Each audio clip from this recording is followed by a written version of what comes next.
तो write down heading, formula और example दोनों साथ में लिखेंगे। तो आयनिक बॉन्ड में, आयनिक बॉन्ड बनाने के लिए, आयनिक बॉन्ड बनाने के लिए एक मेटल होना जरूरी है और एक नॉन मेटल। हम अगर बात करते हैं लिथियम, सोडियम, पोटेशियम, रुबिडियम और सीजियम, ठीक है। और एक नॉन मेटल लेते हैं फ्लोरीन, क्लोरीन, ब्रोमीन और आयोडीन। इससे टाइम नहीं लेते हैं।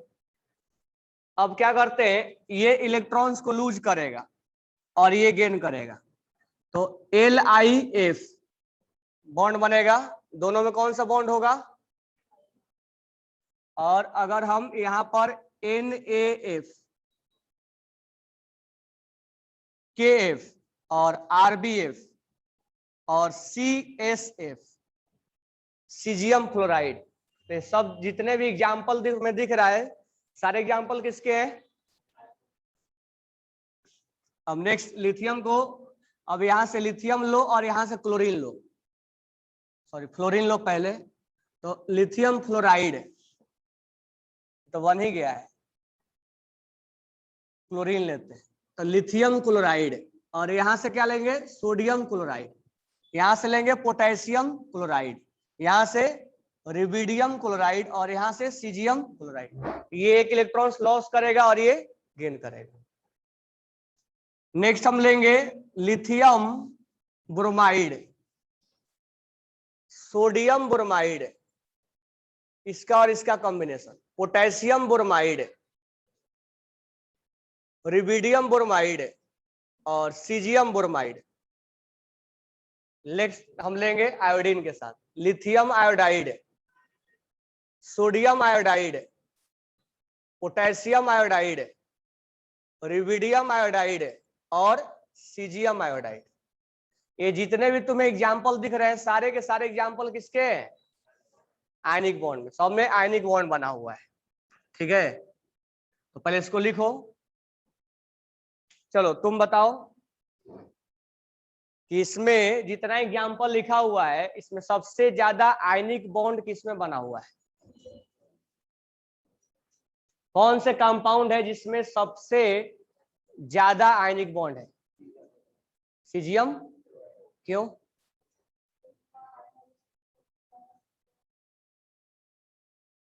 सीजियम का, हाँ, आयनेशन एंथैल्पी। हाँ, एग्जाम्पल लिखो पहले।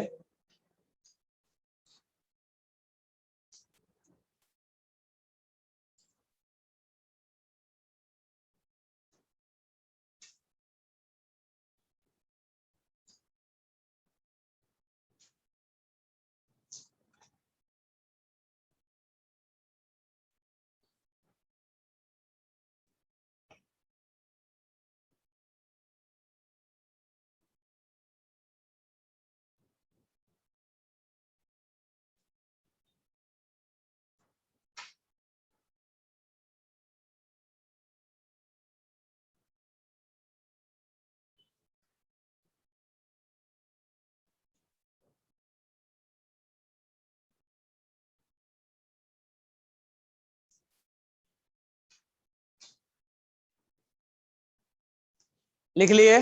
अब ऐसा ही combination beryllium, magnesium, calcium, strontium और बेरियम, सेम ऐसा ही एग्जाम्पल तुम लिखो इसके कॉम्बिनेशन के साथ। ये हुआ अल्कली मेटल और हेलोजन। अब तुम कॉम्बिनेशन बनाओ अल्कलाइन अर्थ मेटल और हेलोजन के साथ।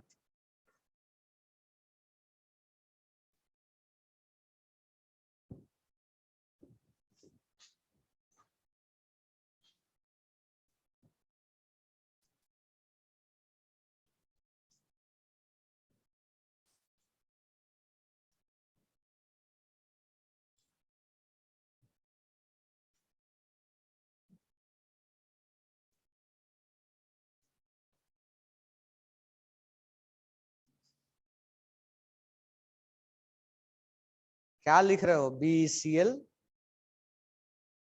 MgCl, 10th क्लास नहीं पढ़े?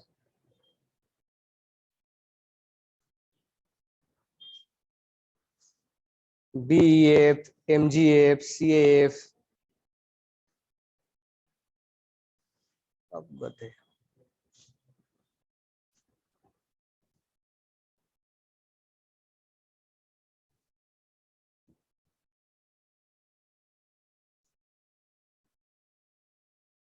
लिख लिए फॉर्मूला। अब बेरिलियम के साथ इसका फॉर्मूला बनाना है, तो क्या होगा? BEF होगा। बेरिलियम पे कितना चार्ज होता है? +2, और फ्लोरीन पे क्रॉस मल्टीप्लाई हो जाएगा, तो क्या बनेगा फॉर्मूला? BEF2। ये नहीं कि इसी तरह लिख दिए LiF तो BEF। अब यहाँ पर Mg के साथ बनाएंगे तो Mg 2 लूज करेगा और फ्लोरीन 1 गेन करेगा। MgF2, CaF2, strontium F2, SrF2 और बेरियम F2। अगर हम बनाएंगे क्लोरीन के साथ तो BeCl2 और MgCl2। MgCl होता है क्या?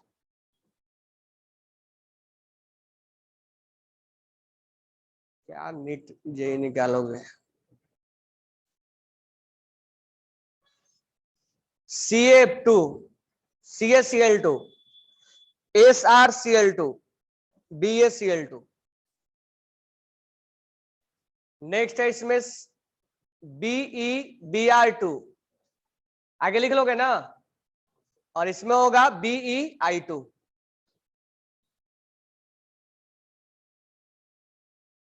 अब मुझे बताओ कि इनमें अल्कलाइन अर्थ मेटल में सबसे मोस्ट आयनिक कौन है? कौन है? BaF2 होगा ना। तो ये जितने भी एग्जाम्पल लिखा गया वो किसके एग्जाम्पल है? किसके? आयनिक बॉन्ड के। समझ में आ रहा है आयनिक बॉन्ड कैसे बनेगा ना?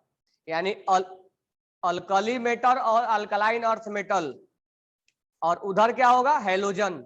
जब कंबाइंड होगा अल्कली मेटल और अल्कलाइन अर्थ मेटल, जब हैलोजन से कंबाइंड होगा तो कौन सा बॉन्ड बनेगा? आयनिक बॉन्ड बनेगा। बनेगा ना। अब इस हैलोजन को हटाओ और तुम यहां पर लिखो, पहले इसको भी हटा देते हैं। अब इसके जगह पर हम लिखते हैं ऑक्सीजन। ठीक है, केवल ऑक्सीजन लिखते हैं, सल्फर वगैरह नहीं लिखते। सल्फर भी लिख सकते हो, केवल ऑक्सीजन लिखो। अब इसका कॉम्बिनेशन लिखो, लिथियम का ऑक्सीजन के साथ, सोडियम का ऑक्सीजन के साथ, पोटेशियम का ऑक्सीजन के साथ, फिर इसके लिखने के बाद इसका भी कॉम्बिनेशन लिखना।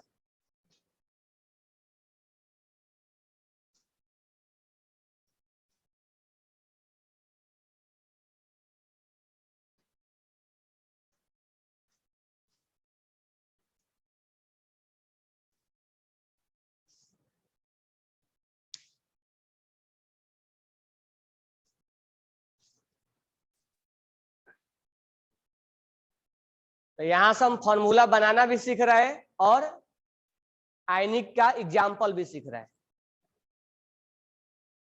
फॉर्मूला कैसे बनाया जाएगा ये भी सीख रहे हैं, क्योंकि लॉस और गेन क्या होना चाहिए? इक्वल।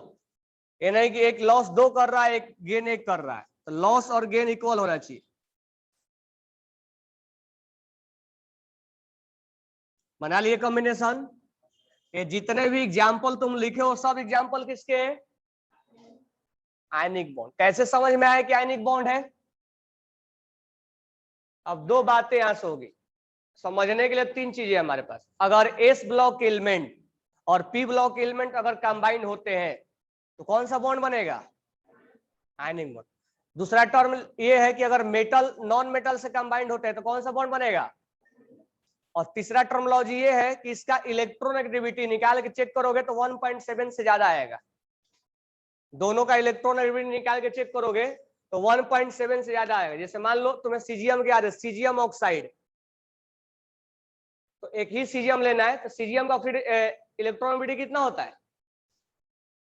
0.7 और ऑक्सीजन का कितना होता है 3.5 के आसपास होता है ना। माइनस करोगे तो क्या आएगा 1.7 से ज्यादा आएगा। तो तुम्हें अगर आइडेंटिफाई करना है कि आयनिक बॉन्ड बना है कि कोवैलेंट बॉन्ड, तो पहला आइडेंटिफिकेशन तुम्हारे दिमाग में होना चाहिए कि एस ब्लॉक का एलिमेंट अगर कभी भी कंबाइंड होगा पी ब्लॉक से तो हमेशा आयनिक बनाएगा। ठीक है, अगर पी ब्लॉक और पी ब्लॉक में कॉम्बिनेशन होता है तो कोवैलेंट बॉन्ड होता है। तो एग्जाम्पल में देख के क्वेश्चन में समझ में आ जाना चाहिए कि हाँ आयनिक बॉन्ड बना हुआ है। अब यहाँ पर ऑक्सीजन से कंबाइंड करेंगे तो लिथियम पे +1 चार्ज और ऑक्सीजन पे फॉर्मूला बना सकते हैं ना। कैसे बनाएंगे फॉर्मूला Li2O।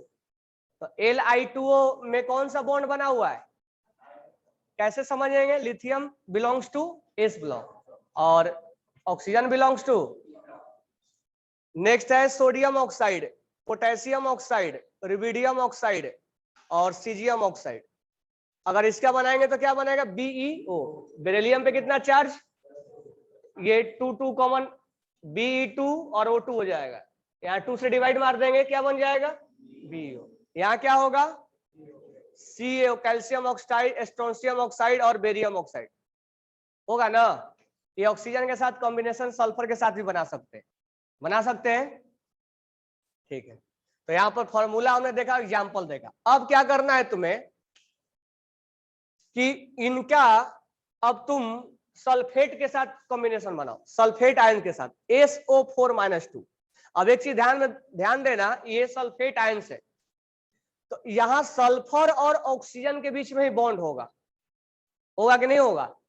तो बताओ अभी कि सल्फर ऑक्सीजन में कौन सा बॉन्ड होगा, क्योंकि both belongs to p block, sulphur भी पी ब्लॉक का है और ऑक्सीजन भी पी ब्लॉक का, तो दोनों में कोवैलेंट बॉन्ड है। कैसे कोवैलेंट बॉन्ड वो आगे हम बताएंगे, लेकिन इसके ऊपर क्या है चार्ज है। तो ये जब इसके साथ कंबाइंड में होगा तो कौन सा बॉन्ड बनाएगा आयनिक। तो तुमसे अगर बोला जाएगा कि सोडियम सल्फेट है, मालूम है ना फॉर्मूला कैसे बनाएंगे, यहाँ पर +1 और यहाँ पर -2 क्रॉस मल्टीप्लाई कर देंगे क्या बन जाएगा। अगर तुमसे पूछा जाएगा कि Na2SO4 में कौन कौन से बॉन्ड है तो इसमें आयनिक भी है और कोवैलेंट भी है। आयनिक इसके और इस सल्फेट के बीच में और ऑक्सीजन और सल्फर के बीच में। आगे चल के बताएंगे कि बॉन्ड ऐसे बनता है, तो एक इलेक्ट्रॉन से यहां से लूज होता है, एक इलेक्ट्रॉन से यहां से लूज होता है और ये दोनों इलेक्ट्रॉन्स को ये एक इलेक्ट्रॉन यहां से लूज करता है, दूसरा इलेक्ट्रॉन यहां से लूज होगा और दोनों ये गेन करेगा। तो इनके बीच में कोवैलेंट है, शेयरिंग हुआ है, तो आगे टीच करेंगे हम। लेकिन इनके और इसके बीच में कौन सा बॉन्ड है आयनिक बॉन्ड। तो कॉम्बिनेशन बना इसका सल्फेट के साथ। तो कभी भी तुम्हारे सामने सल्फेट आएगा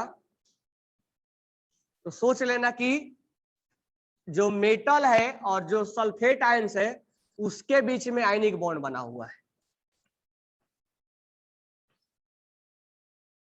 बन गया combination Li2SO4 Na2SO4 K2SO4 rubidium sulphate caesium sulphate. इसका क्या हो जाएगा beryllium sulphate MgSO4 CaSO4 strontium SO4 और बेरियम SO4 होगा ना। फॉर्मूला बनाने में कोई प्रॉब्लम, ये ध्यान रखना कि इनके और इनके बीच में कौन सा बॉन्ड है आयनिक, और अगर सल्फेट आयंस के बारे में बोला जाए तो कोवैलेंट है। अब ये अगर कॉम्बिनेशन तुम्हें सल्फेट आयंस दिया जाए, बाकी और भी दिया जा सकता है, नाइट्रेट आयंस या कार्बोनेट आयंस। कार्बोनेट आयंस का फॉर्मूला क्या होता है, कार्बोनेट आयंस का फॉर्मूला SOP COP CO3 और चार्ज वगैरह -2 होगा ना। तो ये कार्बोनेट आयंस है, ये कार्बन है और ऑक्सीजन है, इनके बीच में कौन सा बॉन्ड होगा। कार्बन तो याद होगा तुम लोग कितना बॉन्ड बनाता है 4 बनाता है ना, ये बॉन्ड कुछ ऐसा बनता है। तो इनके और इनके बीच में कोवैलेंट बॉन्ड होगा, आगे हम बताएंगे। अब इनका कॉम्बिनेशन जो होगा कौन सा बॉन्ड लेके आएगा, तो अगर हम सोडियम कार्बोनेट लिखेंगे तो लिथियम कार्बोनेट, तो इसमें कौन कौन से बॉन्ड प्रेजेंट हो गए इस कंपाउंड में, तो इस कंपाउंड में आयनिक भी हो गया और आज ऐसे बताएंगे कि लिथियम और कार्बोनेट आयंस के बीच में आयनिक बॉन्ड बना है और इन बिटवीन कार्बोनेट आयंस के बीच में कोवैलेंट बॉन्ड बना है। ठीक है, बाकी कॉम्बिनेशन लिख लोगे। और ये BeCO3, तो कोई भी कार्बोनेट हो, सल्फेट हो या नाइट्रेट हो, जैसे नाम सुना होगा तुम, sodium nitrate, potassium nitrate, magnesium nitrate, नाम सुने ना। बाइसल्फेट का फॉर्मूला क्या होता है, H बाइसल्फेट HSO4-1। अब इनका कॉम्बिनेशन इसके साथ जाएगा, कौन सा बॉन्ड बनाएगा, आयनिक बॉन्ड बनाएगा ना। तो इसका कॉम्बिनेशन लिख सकते हो ना, सल्फेट हो, बाइसल्फेट हो, कार्बोनेट हो, बाइकार्बोनेट हो, नाइट्रेट हो, फॉस्फेट हो। फॉस्फेट का फॉर्मूला PO4-3। तो ये जितना भी कॉम्बिनेशन बनाएगा, यानी sulphate, carbonate, nitrate, bisulphate, bicarbonate, phosphate, ये जितना भी इसके साथ बनाएगा कौन सा बॉन्ड बनाएगा। तो एक बार जल्दी से सबका कॉम्बिनेशन लिख लो, और सबको लिखने आना चाहिए, तो सारे एग्जाम्पल हो जाएंगे आयनिक के।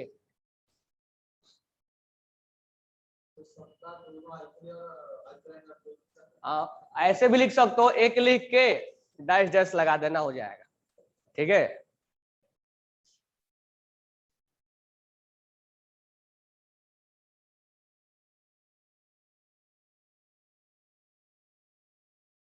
तो जो एक चीज हमें ये एनालिसिस हो रहा है कि जो हम आयनिक बॉन्ड बना रहे हैं, आयनिक बॉन्ड बनाने में एक कॉमन सा चीजें दिख रहा है, एस ब्लॉक, यानी S block always form ionic bond, यानी एस ब्लॉक में मेटल है और मेटल आयनिक बॉन्ड बनाएगा।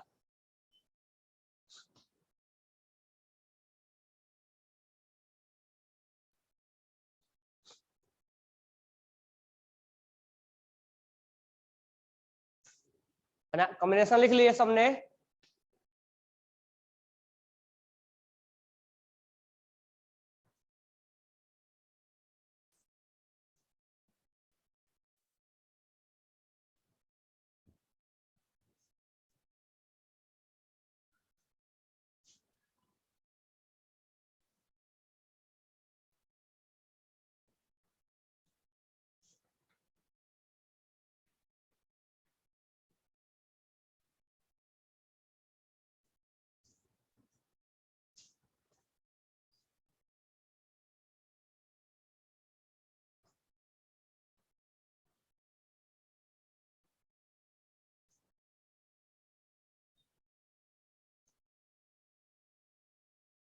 लिथियम L कैपिटल से लिखा जाता है।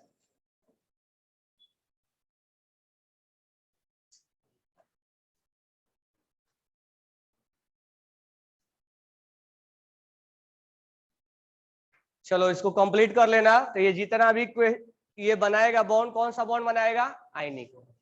अब थोड़ा सा हम बात कर लेते हैं हाइड्रोजन का। अब हाइड्रोजन मेटल है कि नॉन मेटल है, लेकिन वो बिलोंग किससे करता है, एस ब्लॉक से।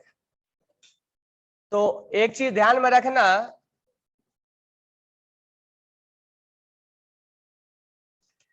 हाइड्रोजन यहां से बिलोंग करता है। अब हाइड्रोजन पे चार्ज प्लस भी होता है और हाइड्रोजन पे माइनस भी होता है। प्लस मतलब इलेक्ट्रॉन्स लूज किया है। अब यहां जो होता है, अब ये इसके साथ अगर कंबाइंड हुआ तो ये लूज करेगा और ये इलेक्ट्रॉन्स क्या कर लेगा, गेन कर लेगा। तो अगर मैं इसके कॉम्बिनेशन लिखूं, lithium hydride, sodium hydride, potassium hydride, rubidium hydride और सीजियम हाइड्राइड, तो मुझे बताओ इनके बीच में कौन सा बॉन्ड बना हुआ है, आयनिक या कोवैलेंट। एक मेटल और एक क्या है, आयनिक बनेगा। और इस केस में तुम हाइड्रोजन पे चार्ज क्या लेते हो, तो तुम्हें ऑक्सीडेशन स्टेट में मैंने टीच किया था कि जब हाइड्रोजन मेटल के साथ अटैच होगा उस समय हाइड्रोजन का ऑक्सीडेशन स्टेट क्या होगा, माइनस। समझ में आ गया कि मेटल लूज करेगा, ये क्या करेगा, इसको हाइड्राइड बोलते हैं, अल्कली मेटल का हाइड्राइड है ये। अगर इसके साथ कॉम्बिनेशन लिखना होगा तो बेरिलियम हाइड्राइड, तो BeH2 होगा ना, बेरिलियम पे +2 चार्ज और हाइड्रोजन पे क्रॉस मल्टीप्लाई कर देंगे और यहां हो जाएगा मैग्नीशियम हाइड्राइड, और यहाँ कैल्शियम हाइड्राइड, स्ट्रोंशियम हाइड्राइड और ये बेरियम हाइड्राइड। यानी जब हाइड्रोजन अल्कली मेटल और अल्कलाइन मेटल के साथ अटैच होगा तो उस हाइड्रोजन पे कौन सा चार्ज होगा, माइनस, क्योंकि इसने लूज किया और इसने, समझ में आ गया।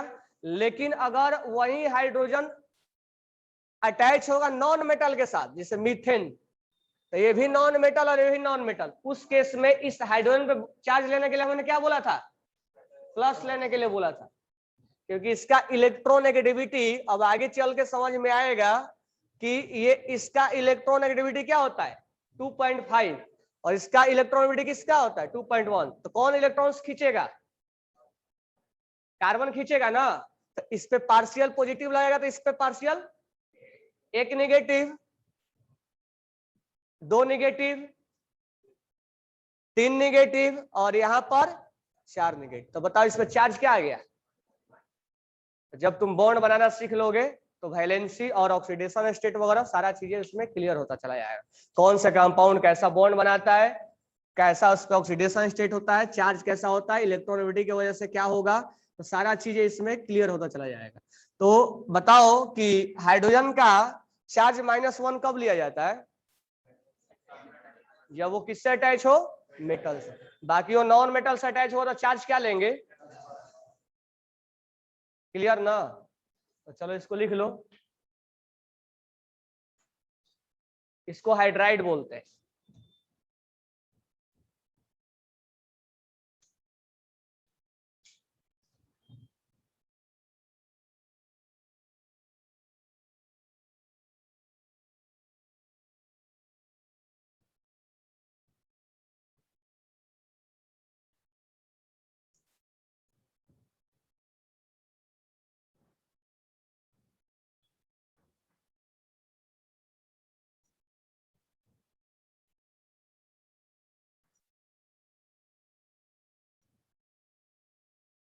चलो क्वेश्चन लिखो, ए का कॉन्फ़िगरेशन लिखा हुआ है और बी का कॉन्फ़िगरेशन लिखा हुआ है, आपको फॉर्मूला बनाना है।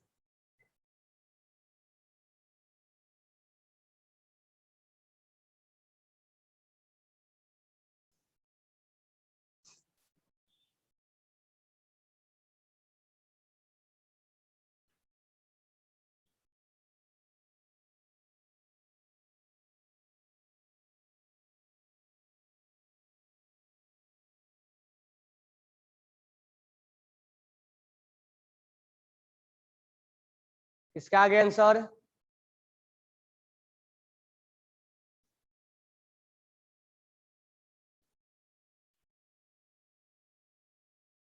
क्या आएगा,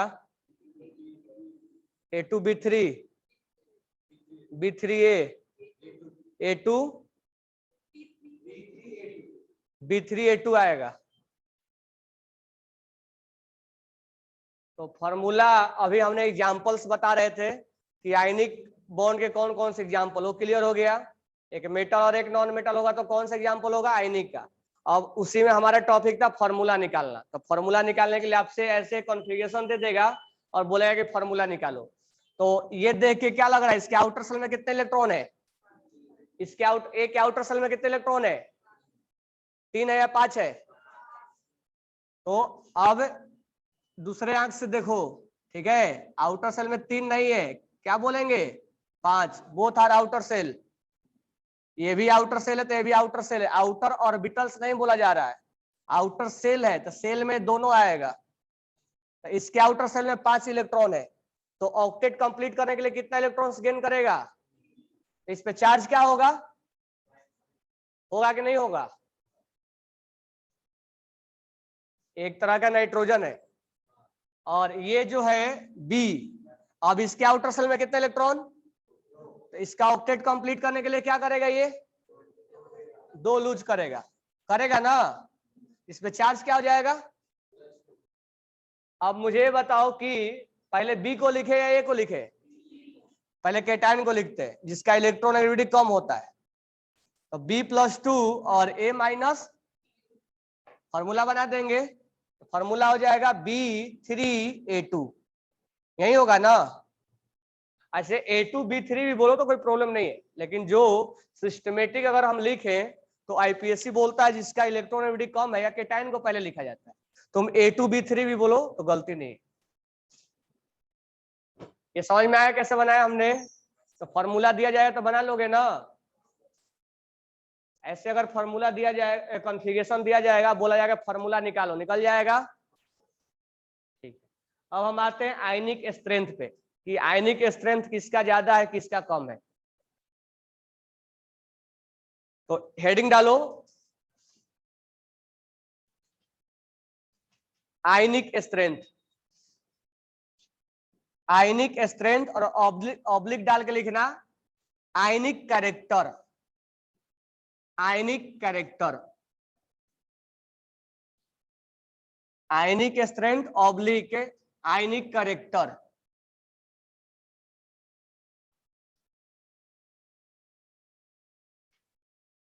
अब यहां से हम एक एग्जांपल लेते हैं। मान लो ये सब क्लोरीन के साथ अटैच हुआ है, ये सब क्लोरीन के साथ अटैच है। अब जब हम आयनिक स्ट्रेंथ के बारे में बात करेंगे तो या तो एक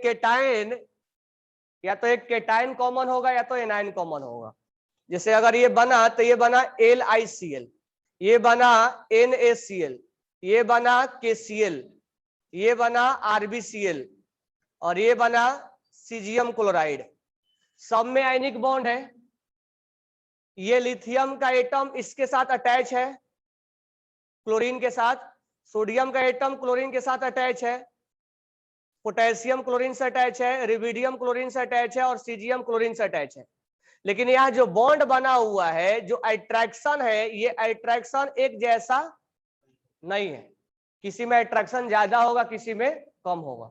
तो हमारा हेडिंग वही है कि हम आयनिक स्ट्रेंथ देखें किसमें बॉन्ड स्ट्रॉन्ग बना हुआ है, यानी हम बॉन्ड में कौन स्ट्रॉन्ग है कौन वीक है इसके बारे में हम पढ़ रहे हैं। ठीक है, तो इस रूल को 2 तरह से बनाया जाता है, एक मैं अपने अकॉर्डिंग बना रहा हूं और एक दूसरा फजांस रूल के अकॉर्डिंग बताएंगे। ठीक है, तो पहले ये समझ लो कि केटायन का काम है लूज करना और एनायन का काम है गेन करना। ठीक है, तो जब भी ऐसा क्वेश्चन तुम्हें दिया जाए तो याद रखना हमेशा एक कॉमन होगा। यहाँ क्लोरीन कॉमन है, क्लोरीन क्या है, कॉमन है। तो हम अगर आयनिक बॉन्ड का स्ट्रेंथ देखना है, आयनिक बॉन्ड का अगर हमें स्ट्रेंथ देखना है किसमें ज्यादा होगा, तो हम ये दिमाग लगाएंगे कि जो जितना जल्दी लूज करेगा और जितना जल्दी गेन करेगा।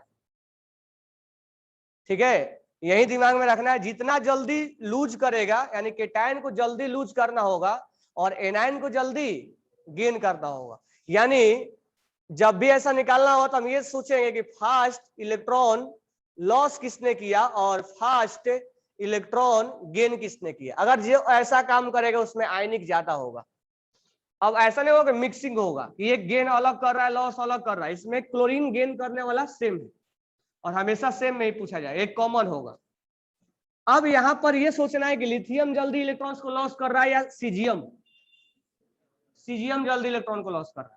तो इसका मतलब इसमें और इसमें जो आयनिक बॉन्ड का स्ट्रेंथ है वो क्या होगा, ज्यादा होगा। होगा कि नहीं होगा, इसमें और इसमें आयनिक बॉन्ड का स्ट्रेंथ क्या होगा, ज्यादा होगा। यानी हम बोल सकते हैं कि टॉप टू बॉटम अगर जाएंगे तो टॉप टू बॉटम जो है साइज इसका बढ़ेगा और साइज बढ़ेगा तो ये आसानी से इलेक्ट्रॉन्स लॉस कर देगा। लॉस करेगा तो इसका कॉम्बिनेशन जितना जल्दी लॉस करेगा उतना ही अटैचमेंट क्या होगा, ज्यादा होगा। यानी टॉप टू बॉटम हम ये बोल सकते हैं कि साइज बढ़ता है और साइज बढ़ने से वो क्या होगा, इलेक्ट्रॉन्स का लूज करने की टेंडेंसी बढ़ेगा या उसका आयोनाइजेशन एंथैल्पी क्या होगा, घटेगा। यानी आसानी से इलेक्ट्रॉन्स इजिली इलेक्ट्रॉन्स को क्या कर देगा, लूज कर देगा, करेगा ना। और जैसे आसानी से लॉस करेगा उसमें बॉन्ड क्या हो जाएगा, स्ट्रॉन्ग आयनिक बॉन्ड बनेगा। स्ट्रॉन्ग आयनिक बॉन्ड, मैं शॉर्ट में लिखा हूं आईबी, स्ट्रॉन्ग आयनिक बॉन्ड बनेगा। तो टॉप टू बॉटम साइज बढ़ता है, इसलिए आसानी से इलेक्ट्रॉन्स लॉस करने की टेंडेंसी बढ़ती है और इसमें स्ट्रॉन्ग आयनिक बॉन्ड बनता है, यानी top to bottom ionic bond का स्ट्रेंथ बढ़ेगा।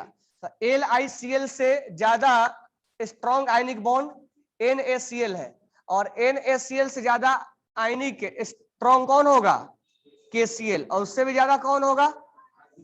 RbCl, उससे भी ज्यादा क्या होगा?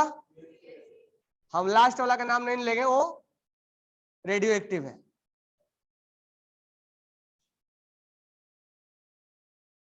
तो सीजियम क्लोराइड के पास आयनिक बॉन्ड का इसमें स्ट्रेंथ ज्यादा होगा, इनमें कंपेयर करेंगे। तो हमारे पास कंसेप्ट ये होगा, जो जितना लॉस करेगा और जो जितना फास्ट गेन करेगा, उसमें आयनिक बॉन्ड का स्ट्रेंथ उतना ही ज्यादा होगा।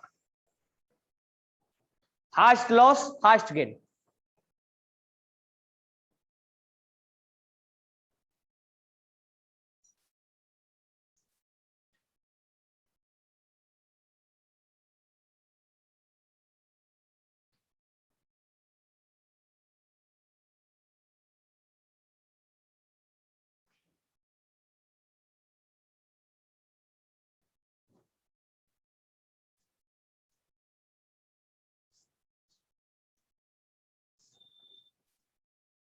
मोस्ट आयनिक कौन होगा? Caesium chloride. इसमें सबसे नहीं बोला, इसमें आरबीसीएल नहीं होगा, उससे ज्यादा क्या होगा? Caesium chloride.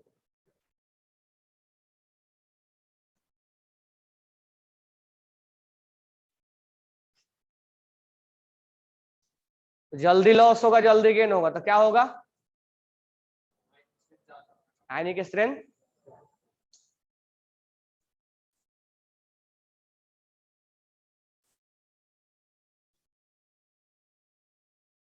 ठीक है। अब इस रूल को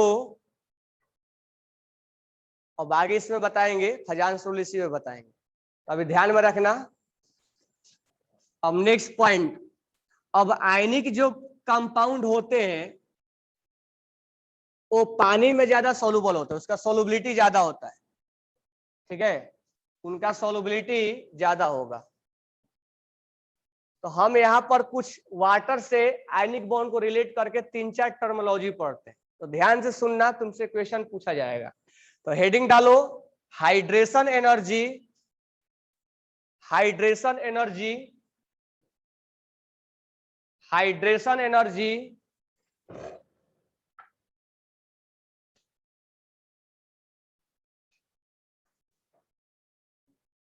श्रेयस पाटिल, आरबीएफ और सीएससीएल में कौन ज्यादा आयनिक है? एक गधेड़े है, मैं बोला ना कि एक कॉमन होगा, इसमें मिक्सिंग होगा तो बता सकते हैं क्या? हमारे पास डेटा है क्या? डेटा नहीं है तो हम कैलकुलेट नहीं कर पाएंगे ना। तो अगर लॉजिक भी पूछा जाएगा तो इसमें कौन एक कॉमन होगा ना। अब वो बोल रहा है कि आरबी एफ में और सीएस एफ में कोई कॉमन है क्या? इसमें कैसे बता देंगे हम? भगवान थोड़े हैं।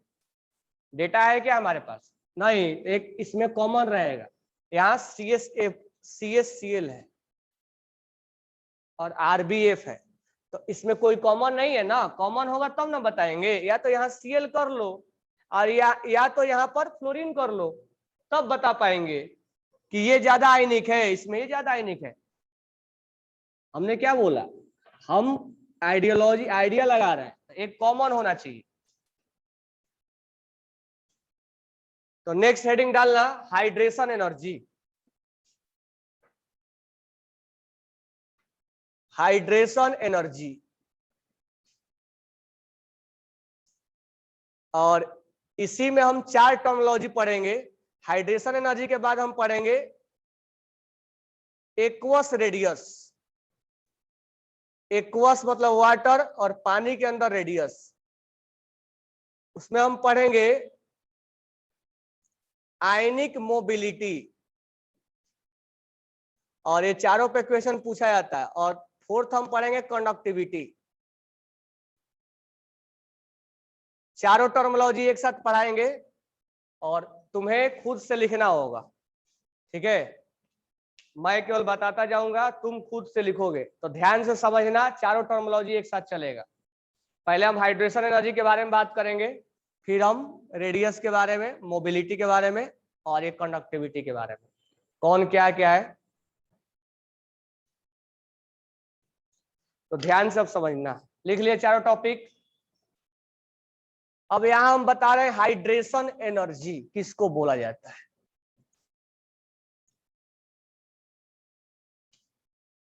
स्टार्ट करते हैं हाइड्रेशन एनर्जी से। हाइड्रेशन एनर्जी ध्यान से समझना और खुद ही तुम्हें लिखना है। अब मान लो हमने एक कंटेनर लिया और इस कंटेनर में हमने वाटर ले लिया। अब इसके अंदर हम LiCl लिथियम क्लोराइड को मिक्स कर रहे हैं। एक हम दूसरा कंटेनर लिए, अब इस कंटेनर में हमने वाटर लिया और इसके अंदर हम NaCl को मिक्स कर रहे हैं, सॉल्ट को।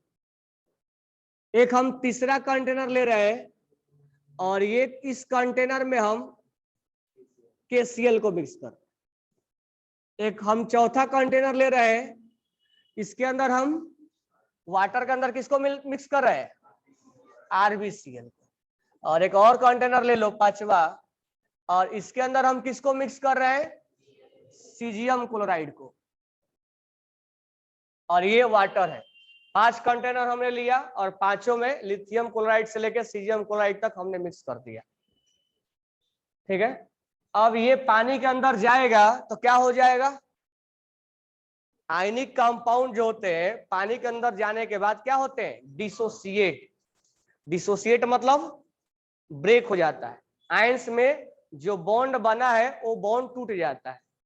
तो जब ये पानी के अंदर जाता है तो ये Li+ और Cl में क्या हो जाता है, ब्रेक हो जाता है।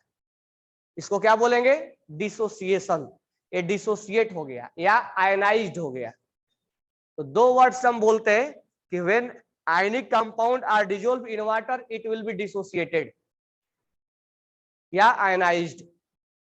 ये पानी के अंदर जाएगा तो क्या होगा, Na+ और Cl में क्या हो जाएगा, ब्रेक हो जाएगा, आयंस में ब्रेक हो जाएगा। आयंस में ब्रेक होने को क्या बोलेंगे, क्या नाम देंगे, डिसोसिएशन या आयोनाइजेशन। तो हम बोलेंगे कि ionic compound when dissolve in water it will be dissociated. लिख लो, ionic compound dissolve in water it will be dissociated into ions.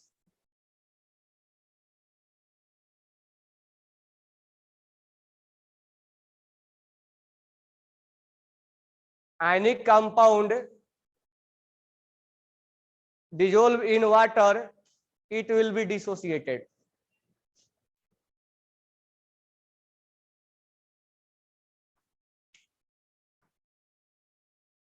It will be dissociated into ions.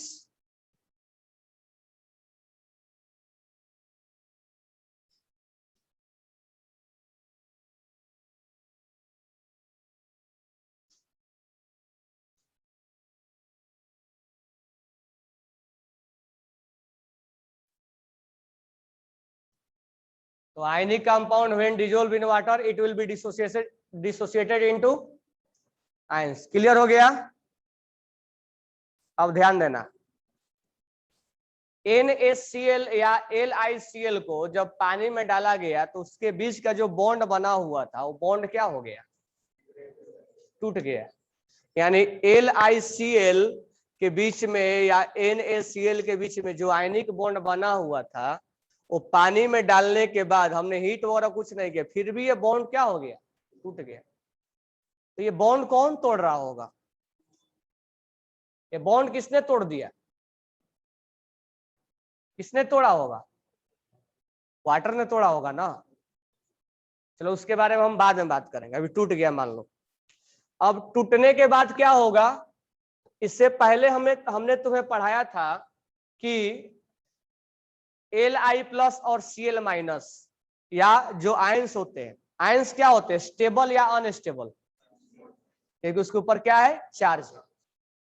तुम्हें इससे पहले याद होगा मैं पढ़ाया था इलेक्ट्रोनेगेटिविटी में, वाटर क्या होता है, पोलर या नॉन पोलर। इलेक्ट्रोनेगेटिविटी में एग्जांपल दिया था, water is a polar solvent और non polar solvent? Polar solvent होता है ना, उसमें चार्ज क्रिएट होता है कि नहीं होता है? वाटर पे बॉन्ड ऐसा बनता है और इस दोनों के बीच में इलेक्ट्रोनेगेटिविटी डिफरेंस है। तो हाइड्रोजन ज्यादा इलेक्ट्रोनेगेटिव है या ऑक्सीजन? तो ये जो शेयरिंग वाला इलेक्ट्रॉन है वो किधर शिफ्ट हो जाएगा? तो इस पे चार्ज क्या क्रिएट हो जाएगा? इस पे क्या क्रिएट होगा? होगा कि नहीं होगा? तो ये चार्ज क्रिएट हो गया। तो चार्ज क्रिएट हो गया मतलब वाटर क्या है? पोलर है नॉन पोलर है? पोलर है ना। तो water is a polar solvent, याद रखना, ये इलेक्ट्रोनेगेटिविटी में बताया था। अब ये LiCl और लिथियम प्लस और क्लोरीन माइनस, ये क्या हो गए? अनस्टेबल हो गए। अब यहां पर क्लोरीन जो है कॉमन है, सब में क्लोरीन है, तो केवल हम केटाइन के बारे में बात करेंगे। अब यहाँ पर लिथियम प्लस जो है, जो अच्छा खासा यहाँ बॉन्ड बना के स्टेबल था, पानी में आते वो बॉन्ड टूट जाता है और टूटने के बाद ये अपने आप को जो पहले जैसा था वैसा ही फिर से हो गया। अब ये वाटर जो है दोनों को मिलने भी नहीं देगा। वाटर जो है इन दोनों को कि अपोजिट चार्ज वाले आपस में फिर से मिक्स हो जाएंगे, ये मिलने नहीं देगा, इनको फिर से जुड़ने नहीं देगा और ये वाटर काम करेगा। वाटर नहीं तोड़ा है और वाटर ही इसको मिलने नहीं देने वाला, सब बारे में हम आगे बात करने वाले। अब ये लिथियम प्लस है जो अभी अनस्टेबल हो गया, जो पहले बॉन्ड बना के अच्छा खासा स्टेबल था। एक बात ध्यान रखना कि वाटर ने ही इसके बॉन्ड को तोड़ा है और वाटर ही इन दोनों को मिलने भी नहीं देगा कि अपोजिट चार्ज मिल जाएंगे। अपोजिट चार्ज मिल जाएंगे तो फिर से कंबाइंड हो जाएगा, LiCl है तो फिर से वो सोलूबल नहीं हुआ, वो सोलूबल नहीं हो पाएगा, तो वाटर इसको मिलने भी नहीं देगा। लेकिन वाटर क्या करेगा कि ठीक है तुम अनस्टेबल हो गए हो, मैं तुम्हें स्टेबिलिटी प्रोवाइड करता हूं, वो ये काम करेगा। यानी वाटर ही सब कुछ इसमें काम कर रहा है। तो यहाँ जो सॉल्वेंट के तौर पे लिया गया है वो वाटर लिया गया है, और वाटर जो होता है पोलर होता है। Water is a polar solvent. अब क्या होगा, वाटर ने ही बॉन्ड तोड़ा, वाटर अब इसको मिलने नहीं दे रहा है, अब ये अनस्टेबल हो गया। अब जब ये अनस्टेबल हो जाएगा तो वाटर बोलेगा कि हम तुम्हें स्टेबिलिटी प्रोवाइड करते हैं। स्टेबिलिटी प्रोवाइड करने का मतलब ये हुआ कि हमेशा के लिए स्टेबल नहीं हो जाएगा, इसको कुछ टाइम के लिए स्टेबिलिटी दिया जाएगा। कैसे देगा वो? तो वाटर बोलेगा कि हमारे पास अब ये परेशान क्यों है, क्योंकि याद रखना प्लस इसलिए परेशान होता है क्योंकि इसके पास इलेक्ट्रॉन्स की क्या हो जाती है? डिफिशियंसी हो जाती है। तो प्लस यानी केटाइन इसलिए परेशान होता है। छोटा छोटा बातें बता रहा हूं, बीच बीच में लिखते चलना, यानी कि लिखवाऊंगा नहीं मैं, तुम लिखोगे, 10th क्लास नहीं है। केटाइन इसलिए परेशान होता है क्योंकि इस पे इलेक्ट्रॉन डिफिशियंट होता है, इलेक्ट्रॉन्स की कमी की वजह से ये परेशान है। इसका इलेक्ट्रॉन्स लॉस कर दिया था ना पहले, तो ये इसका इलेक्ट्रॉन्स की कमी की वजह से परेशान है। तो वाटर बोला कि परेशान मत हो, हम तुम्हें स्टेबिलिटी देते हैं। तो वाटर क्या करेगा, वाटर इसको चारों तरफ से घेरेगा, क्योंकि इसके पास वाटर के पास पार्शियल नेगेटिव है। तो ये जो लिथियम को चारों तरफ से वाटर इसको घेरने का प्रयास करेगा, इसको बोलेगा हमने ही बॉन्ड तोड़ा है, हम ही तुम्हें मिलने नहीं दे रहे, तो हम ही तुम्हें स्टेबिलिटी की तरफ लेके जाएंगे। स्टेबिलिटी का मतलब ये नहीं कि जो तुम लॉस की हो तो हम तुम्हें नेगेटिव दे देंगे, बॉन्ड बना देंगे। बॉन्ड नहीं बन रहा है, उसको घेर रहा है चारों तरफ से। घेर रहा है मतलब ये हुआ कि मान लो कि हमारे पास पैसे की कमी हो गई, पैसे की कमी होना मतलब हमारे पास इलेक्ट्रॉन्स की कमी हो गया। तो जब इलेक्ट्रॉन्स की कमी हो गई मतलब हमारे पास पैसे की कमी हो गई, तो मेरे चारों तरफ से अंबानी घेर लिए। भले वो मेरे को पैसे दे या ना दे वो अलग मैटर है, लेकिन हमें घेर लिए। वो बोल रहे हैं कि तुम्हारे पास पैसे की कमी है, हम तुम्हें घेरे हैं, तुम्हें पैसे की जरूरत पड़ेगा तो ले, भले वो दे या ना दे। ये इसको चारों तरफ से घेर लिया, भले इसको इलेक्ट्रॉन्स दे या ना दे, घेरा है। लेकिन अब जब मेरे पास पैसे की कमी हो गई और अंबानी चारों तरफ से घेर लें, तो मेरे तो एक तरफ टेंशन क्या हो जाएगा, खत्म हो जाएगा। जब भी पैसे की और कमी होगी हम ले लेंगे, क्योंकि अंबानी चारों तरफ से लगे हुए हैं। तो ये है पैसे की कमी है और ये इसको अंबानी घेरे हुए हैं। घेरने का मतलब इसमें पैसे के हमारे उनके बीच में लेन देन नहीं हुआ है, बस ये टेम्परामेंट बना हुआ है कि हमारे पास कमी और होगी तो हम उनसे ले सकते हैं। अगर मान लो नहीं घेरते तो फिर हम इधर से उधर घूमते कि पैसे कमी है, पैसे कमी है। अगर घेर लिए तो एक टेम्परामेंट बन चुका है हमारा कि नहीं, हमारे को देने के लिए तैयार है। तो वही काम यहाँ हुआ, यहाँ पर इलेक्ट्रॉन्स की कमी हुई है तो वाटर बोला कि कोई नहीं, हम तुम्हें स्टेबिलिटी देते हैं, और वाटर उसको चारों तरफ से घेर लिया।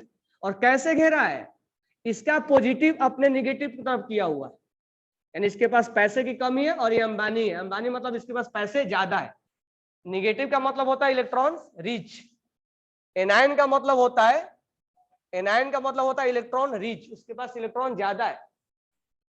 तो इनके पास इलेक्ट्रॉन ज्यादा है, कैसे ज्यादा हो गया, क्योंकि ये यहां से इलेक्ट्रॉन्स खींच के इसके ऊपर चार्ज क्या क्रिएट किया था, माइनस। माइनस करने का मतलब क्या हुआ, इलेक्ट्रॉन्स इसके तरफ ज्यादा है, इधर कम होगा इधर ज्यादा है, शिफ्ट हुआ है ना इलेक्ट्रॉन एक्टिविटी की वजह से। तो ये इलेक्ट्रॉन्स ऑक्सीजन की तरफ शिफ्ट हुआ है, तो यहाँ इलेक्ट्रॉन्स ज्यादा है। तो ये जो इलेक्ट्रॉन्स की जो इसके पास कमी थी, अब इस कमी को दूर करने के लिए अंबानी इसको घेर लिए। भले इलेक्ट्रॉन्स का ट्रांसफर नहीं हो रहा, लेकिन इसको टेम्परामेंट बन चुका है कि हमारे को वाटर इलेक्ट्रॉन्स रिच वाले कंपाउंड हमारे को घेर लिए। यानी जो इलेक्ट्रॉन्स की कमी थी उस कमी को दूर करने के लिए वाटर जो इसके पास इलेक्ट्रॉन्स रिच था, यहाँ एक चीज गलत हो गया, ये माइनस है। ये इलेक्ट्रॉन्स ऑक्सीजन जहां पर इलेक्ट्रॉन ज्यादा था उसको घेरे हुए, तो इसको एक टेम्परामेंट बन चुका है कि हमारे पास अब स्टेबिलिटी आ चुकी है। लेकिन ये मतलब नहीं कि परमानेंट इसके जैसा स्टेबल हो चुका है कि अपना लॉस और गेन करके ये बॉन्ड बना लिया और स्टेबल परमानेंट हुआ, नहीं, परमानेंट स्टेबल नहीं हुआ। अगर मेरे पास पैसे की कमी है तो जब तक मेरे अपना पैसा नहीं होगा तब तक मेरा परमानेंट स्टेबिलिटी नहीं आएगा, चाहे कितना भी अंबानी घेर ले। समझ में आ गया क्या? तो ये परमानेंट स्टेबिलिटी नहीं हुआ, यहाँ कोई बॉन्ड नहीं बना, लेकिन इसको घेरे हुए वाटर, जो इलेक्ट्रॉन्स यहाँ ज्यादा है क्योंकि ये निगेटिव है, यानी वाटर का निगेटिव वाला पार्ट पॉजिटिव को घेर लिया है, तो उसको एक टेम्परामेंट बन गया। और इस केस में उसके पास क्या आता है, जो पहले चिल्ला रहा था कि मैं अनस्टेबल हूं, जैसे ही वाटर उसको चारों तरफ घेरा उसमें क्या आया, स्टेबिलिटी आया। और स्टेबिलिटी आते ही एनर्जी क्या हो जाती है, अगर स्टेबिलिटी किसी सिस्टम में आता है तो एनर्जी लॉस होता है, गेन होता है। तो यहाँ पर जैसे ये फील किया, जैसे अंबानी मेरे को घेरे और मैं फील किया कि मैं स्टेबल हो गया, तो मेरा एनर्जी रिलीज हो गया, मतलब टेंशन खत्म हो गया, तो इसको भी एनर्जी रिलीज होगा। और यहाँ एनर्जी जो रिलीज होगा उस रिलीज एनर्जी को हम हाइड्रेशन एनर्जी के नाम से जानते हैं। एनर्जी क्यों रिलीज हुआ, क्योंकि लिथियम प्लस क्या था, वाटर ने क्या किया, स्टेबिलिटी प्रोवाइड किया, परमानेंटली नहीं, एक टेम्परामेंट बनाया उसको कि नहीं हम तुम्हें घेरे हैं और निगेटिव के साथ घेरे हुए, कोई बॉन्ड नहीं बन रहा है, बस उसको घेर के रखा हुआ है। अब मान लो तुम में से कोई पढ़ने वाला नहीं है और 5 टीचर उसको घेर के बैठे हुए हैं कि नहीं तुम्हें कोई प्रॉब्लम होगा तो हम बताएंगे, तो पढ़े या ना पढ़े उसको विश्वास है कि हमें कोई प्रॉब्लम होगा ना तो सर बताएंगे, भले सर पढ़ा रहे हो या नहीं पढ़ा रहे हो अलग मैटर, तो उसमें एक तरह का स्टेबिलिटी प्रोवाइड होगा। तो जो एनर्जी रिलीज होगा, that energy is known as, how to define hydration energy,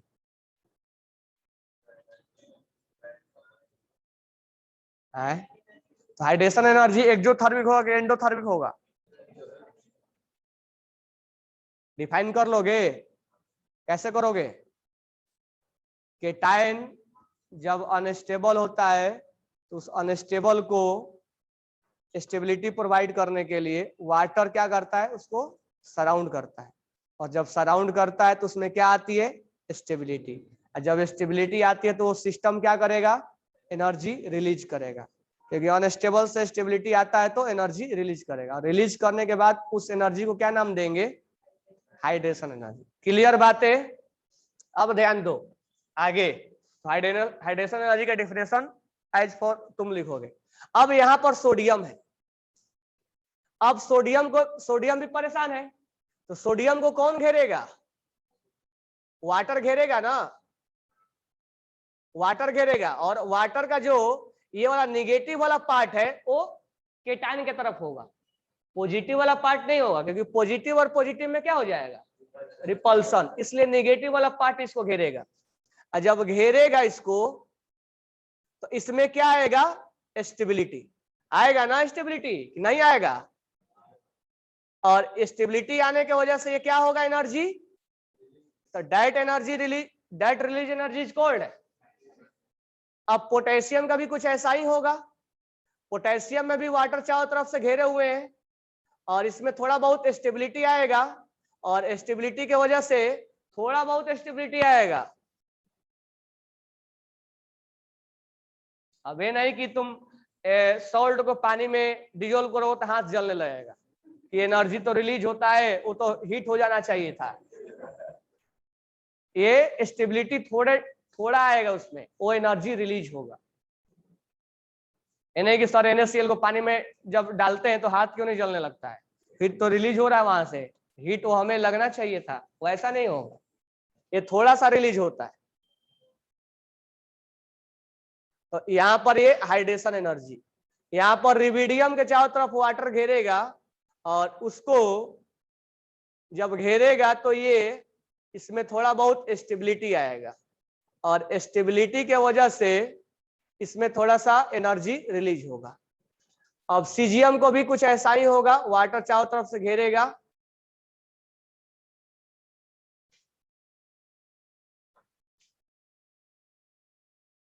यहाँ जो रिलीज होगा उसको हम बोलेंगे हाइड्रेशन एनर्जी। तो हाइड्रेशन एनर्जी क्लियर हो गया दिमाग में। अब सेकंड क्वेश्चन हमसे पूछा जाता है कि हाइड्रेशन एनर्जी का कंपेयर क्या होगा। अब यहाँ भी रिलीज हुआ, और यहाँ भी हुआ, यहाँ भी हुआ, यहाँ भी हुआ, लेकिन कहीं हाइड्रेशन एनर्जी ज्यादा होगा, कहीं हाइड्रेशन एनर्जी कम होगा। तुमसे कभी भी हाइड्रेशन एनर्जी का डिफिनेशन नहीं पूछा जाएगा, जब भी पूछा जाएगा तो कंपेयर पूछा जाएगा। बोला जाएगा कि बताओ LiCl में, NaCl में, KCl में, RbCl में और CaCl में किसमें एनर्जी ज्यादा रिलीज होगा? किसमें ज्यादा होगा? लिथियम में होगा या सीजियम में होगा? लिथियम में। क्यों होगा?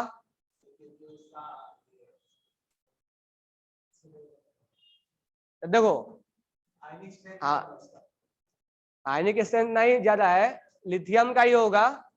अब देखो क्या होगा, मान लो 4-5 बंदे खड़े हैं, सबके पास पैसे की कमी है, और अंबानी सबको घेर रहा है, तो जितना ज्यादा अंबानी घेरेगा उतना ही उसको स्टेबिलिटी क्या होगा?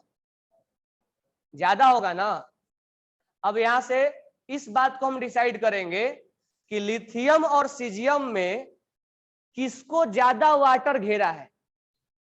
जितना ज्यादा उसको घेरेगा उसको उतना ही टेम्परामेंट बनेगा कि हम ज्यादा स्टेबल होंगे और ज्यादा एनर्जी रिलीज होगा।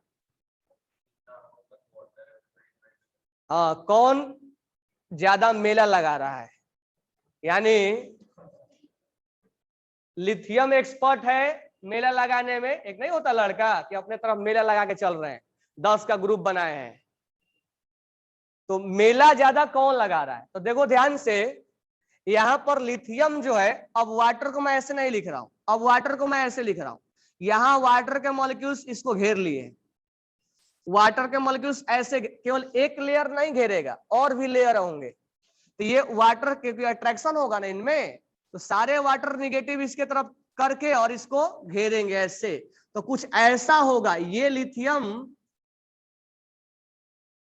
किसके बीच में आ जाएगा? वाटर के बीच में आएगा, वाटर के बीच में लिथियम क्या हो जाएगा? घिर जाएगा, और वाटर कुछ ऐसा चारों तरफ से लिथियम को घेर लेंगे।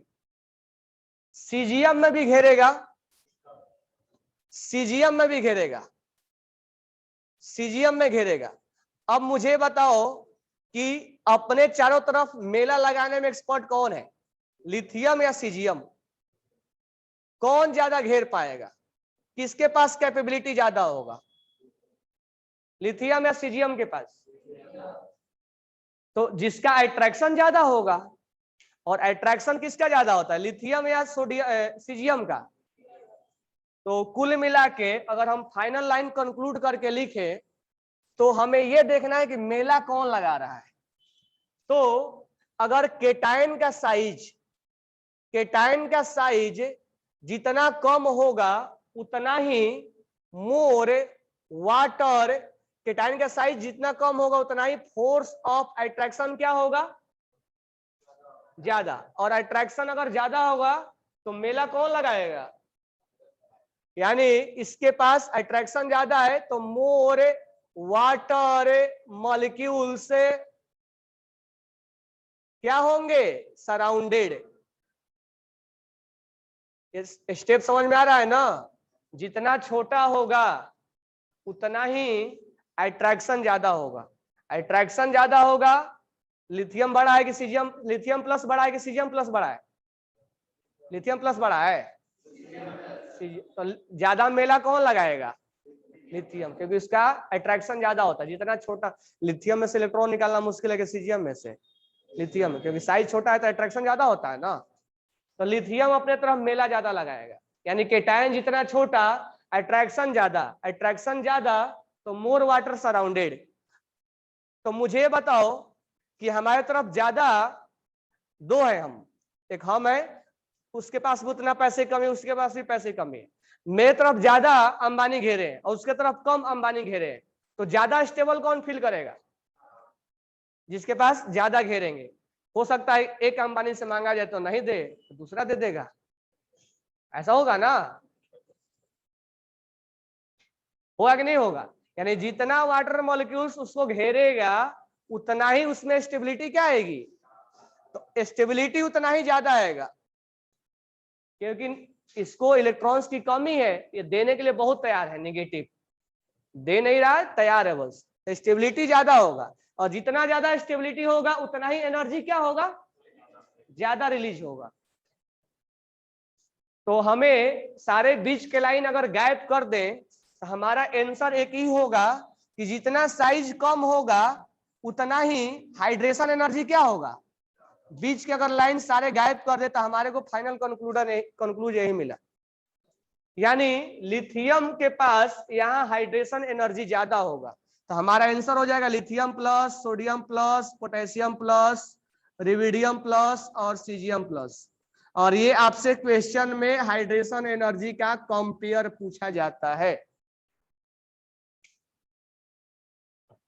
इसीलिए मैं बोला लिखना तुम्हें, क्योंकि बोर्ड पे स्पेस नहीं है, तुम ही लिखोगे, मैं समझाया बस। तो अब ये मत पूछना कि सर डायग्राम भी बनाए,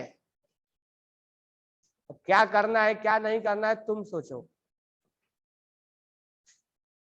डायग्राम नहीं बनाओगे, मैं तो पागल तो हूं नहीं कि जो बनाया समझाया तुम्हें, 2 महीने बाद भूल जाओगे सारे चीजें। रिवाइज करोगे तो यही डायग्राम समझ में आएगा, और इसी डायग्राम से तुम्हें चीजें रिवाइज हो पाएगा।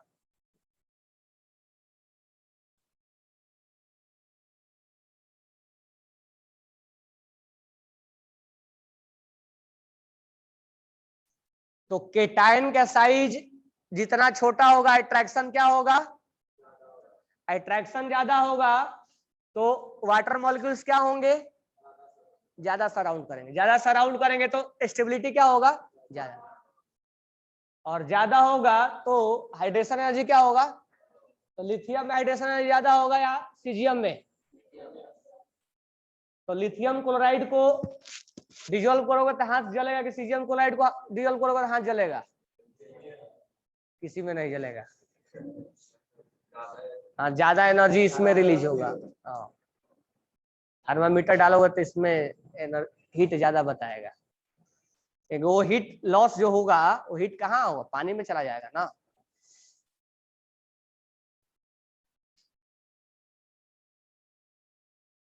ये बातें समझ में आ गई।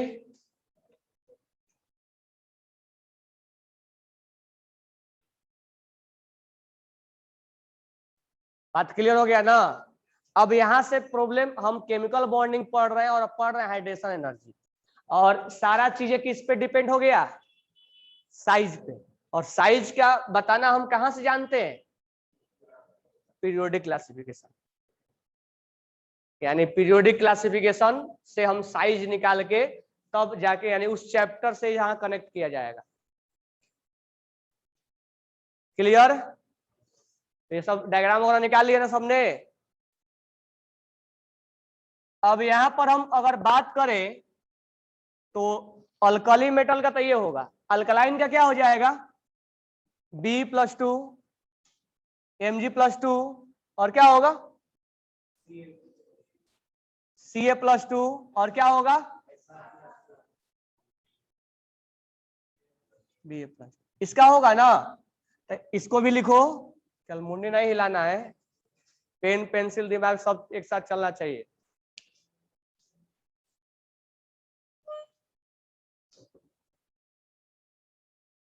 अब एक चीज तुम्हें इसमें कॉमन दिया जाएगा, ठीक है, अब ये नहीं कि सब मिक्स कर दो, तो खिचड़ी नहीं बनाना है।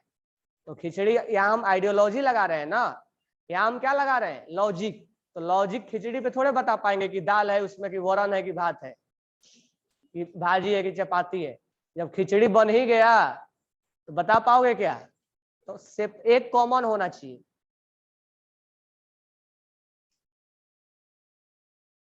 तो जब केटायन का कंपेयर करेंगे तो एनायन कॉमन होगा, एनायन का कंपेयर करेंगे तो केटायन कॉमन होगा, एनायन का भी कंपेयर करवा रहा हूं, ठीक है। अब सब बात यहां से ये टॉप टू बॉटम डिक्रीज कर रहे हैं। अब मुझे बताओ कि अल्कली में और अल्कलाइन में अगर सामने सामने तुम्हें दे दिया जाए लिथियम और बेरिलियम, लिथियम प्लस और बेरिलियम प्लस, तो मुझे बताओ किसका हाइड्रेशन एनर्जी ज्यादा होगा, किसका ज्यादा होगा? तो साइज क्या है बेरिलियम का, कम, लेफ्ट टू राइट साइज क्या होता है, डिक्रीज। तो यहाँ हाइड्रेशन एनर्जी क्या होता है, तो दिमाग में भी ये रख के चलना है कि साइज किसका कम है ज्यादा, ये बताने को रिक्वायरमेंट नहीं है ना, पीरियोडिक क्लासिफिकेशन में साइज जान चुके हो। तो अगर अल्कली में डायरेक्ट अब लिख दूं, अगर अल्कली में और अल्कलाइन में अगर हम बात करें तो अल्कली और अल्कलाइन में किसका हाइड्रेशन एनर्जी ज्यादा होगा, अल्कलाइन के। सामने सामने अगर कंपेयर करेंगे तो साइज चेक कर सकते हैं। कोई डाउट है? अगर बोला जाएगा कि अल्मुनियम प्लस 2 और अल्मुनियम प्लस 3 किसका हाइड्रेशन एनर्जी ज्यादा होगा, हम जानते हैं कि जितना ज्यादा चार्ज होता है उतना ही साइज क्या होता है, कम। तो साइज तो निकालने की कोई बताने की जरूरत नहीं है ना, left to right top to bottom cation में साइज क्या होगा, तो ये जितना ज्यादा चार्ज होगा उतना ही साइज कम होगा, साइज कम होगा तो यहाँ वाटर ज्यादा सराउंडेड करेंगे, और ज्यादा सराउंडेड करेंगे तो ज्यादा हाइड्रेशन एनर्जी होगा। क्लियर? तो चार्ज के साइज के बारे में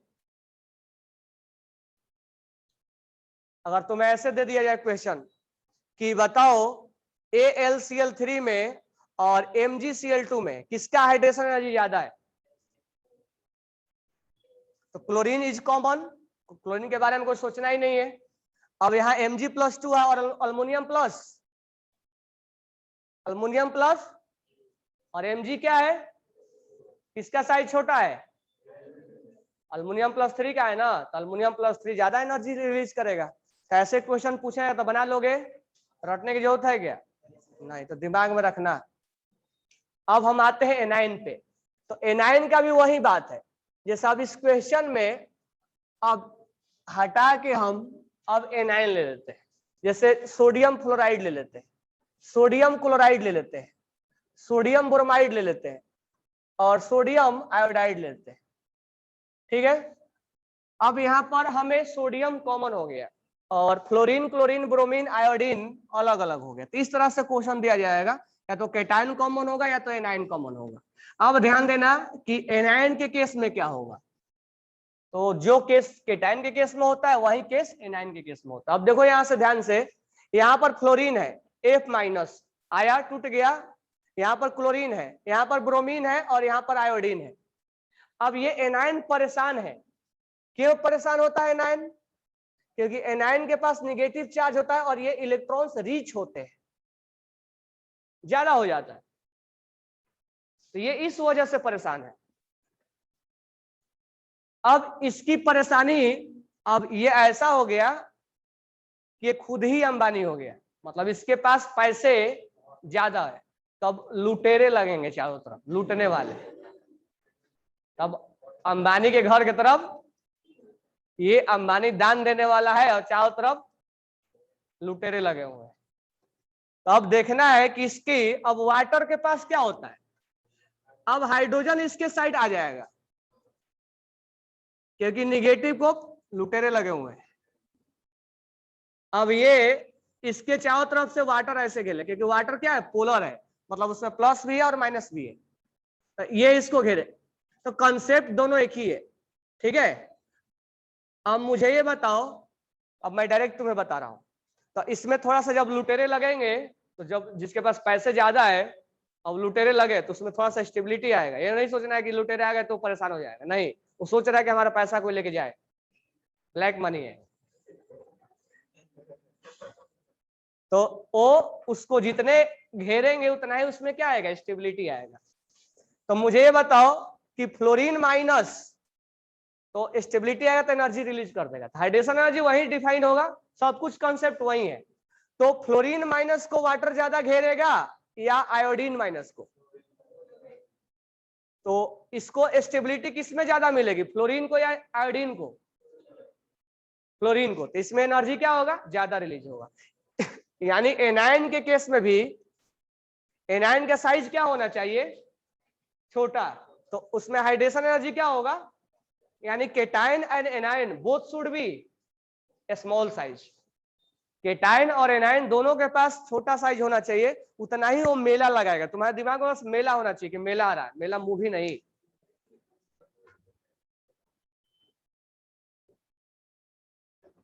तुम्हें दिमाग में आना चाहिए कि कौन ज्यादा अपने तरफ घेर रहा है। तो जितना छोटा होगा, चाहे केटायन हो चाहे एनायन हो, तो यहाँ इस केस में हाइड्रेशन एनर्जी ज्यादा होगा। तो फ्लोरीन में ज्यादा होगा, उसके बाद क्लोरीन में, उसके बाद ब्रोमीन में, उसके बाद आयोडीन में।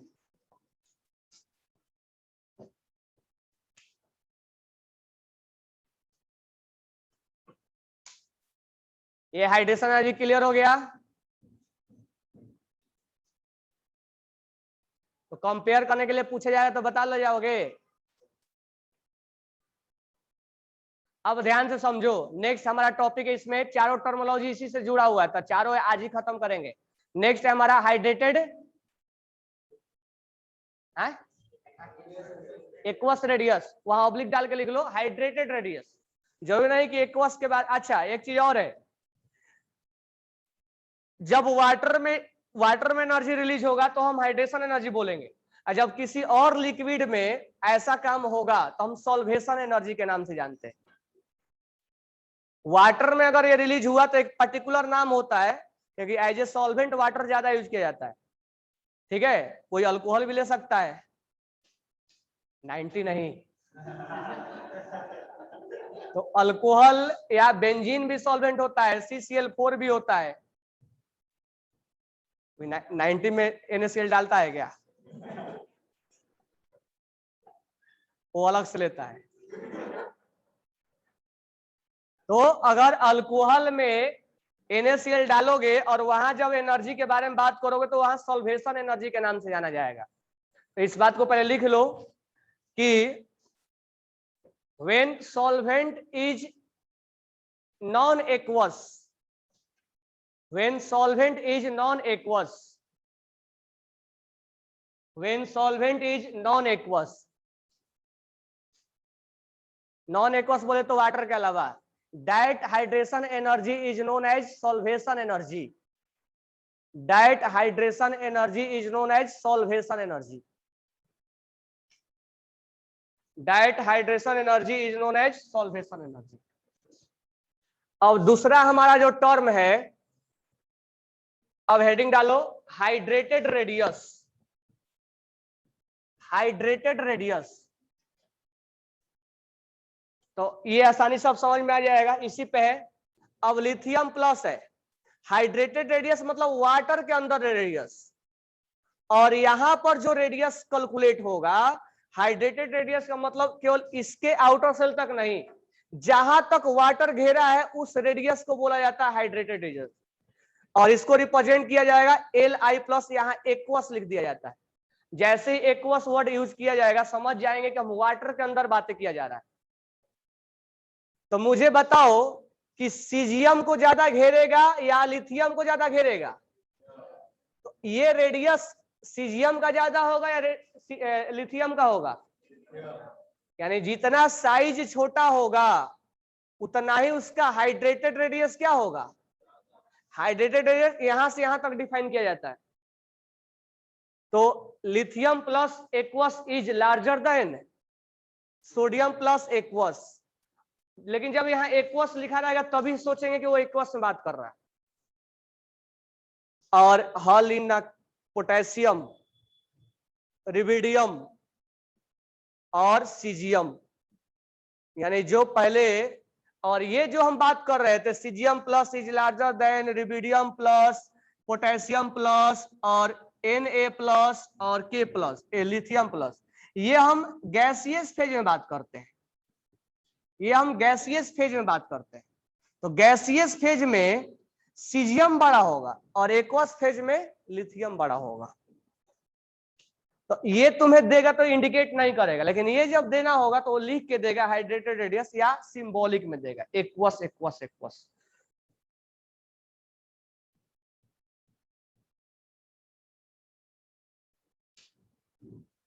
यानी जितना छोटा होगा उतना ही उसके पास वाटर का ज्यादा सराउंडेड होगा, ज्यादा सराउंडेड होगा तो उसका रेडियस उतना ही ज्यादा होगा। इस रेडियस को बोला जाता है हाइड्रेटेड, नहीं कि इसके आउटर सेल को बोला जाएगा। यहां से लेके यहां तक के बोला जाएगा, वाटर जहां तक घेरे हुए हैं। अब जैसे हम बीच में खड़े हो गए और बाकी ऐसे मेला लग गया, तो केवल हमारा रेडियस नहीं, जहां तक घेरे हुए हैं वहां तक के साइज को देखा जाएगा।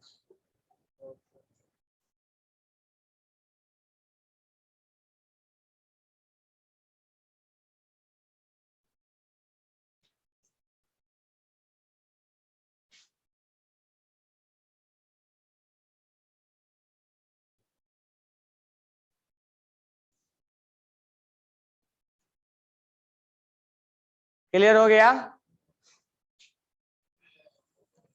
तो हाइड्रेटेड रेडियस क्या होगा? तो याद रखना, जिसका रेडियस कम होता है उसका हाइड्रेशन एनर्जी भी ज्यादा और उसका हाइड्रेटेड रेडियस भी ज्यादा। तीसरा टर्मिनोलॉजी क्या था? आयनिक मोबिलिटी। अब आयनिक मोबिलिटी का मतलब पहले समझ लो, इसके बाद हम कंपेयर करेंगे। तो तुमसे यहाँ पर कोई डिफिनेशन नहीं पूछेगा, कंपेयर पूछेगा कि आयनिक मोबिलिटी किसका ज्यादा है और ऑप्शन में 4 दिया रहेगा। तो अब मोबिलिटी के मतलब समझ लो पहले।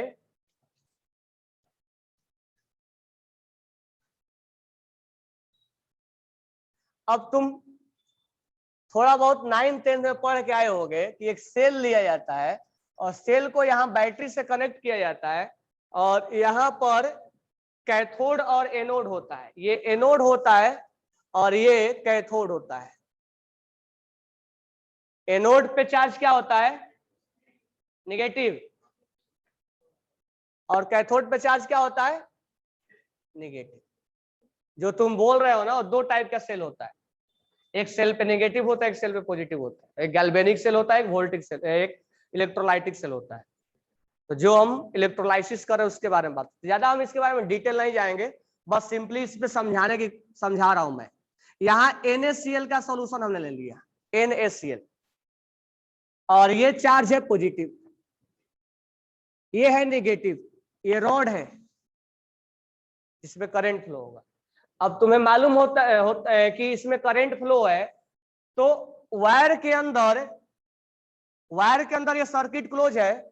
वायर के अंदर इस चार्ज को, करंट को कैरी करने के लिए कौन रिस्पॉन्सिबल होता है?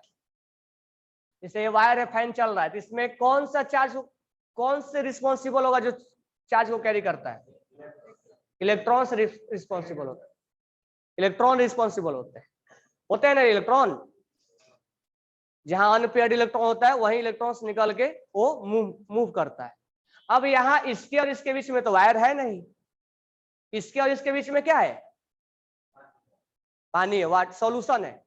तो तुम अगर घर पे 2 वायर भी लगाते हो और 2 वायर लगा के उसको प्लग लगा देते हो, पानी में हाथ लगाना,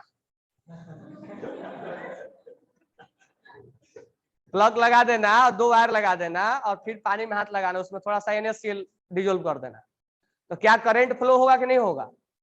तो जो तुम 2 वायर लगाए थे और उस वाटर के बीच में करंट को कौन फ्लो करवा रहा है? तो उसके लिए इलेक्ट्रॉन्स नहीं रिस्पॉन्सिबल, उसके लिए रिस्पॉन्सिबल है आयंस। तो यहां पर आयंस रिस्पॉन्सिबल होते हैं, आयंस जो है वो चार्ज को कैरी करते हैं। तो ये जो है ये एनायन एनोड की तरफ भागता है, ए फॉर एनायन और ए फॉर एनोड, और केटायन कैथोड की तरफ भागता है, सी फॉर केटायन और सी फॉर कैथोड। तो एनायन अब एक NaCl नहीं है ना, बहुत सारा NaCl है, तो ये केटायन और एनायन का मूवमेंट होता है, और उसी मूवमेंट की वजह से जैसे तुमने दो वायर लगाए तो उनके बीच में मूवमेंट होगा, जैसे तुम करंट दोगे, केटायन और एनायन भागने लगेंगे, तो जो उनके मूवमेंट होता है उसी को बोला जाता है मोबिलिटी, यानी मोबाइल कर रहे हो, घूम रहे हैं। तो मोबिलिटी मतलब घूमना, इधर से उधर जा रहा है, तो उसी को बोला जाता है मोबिलिटी।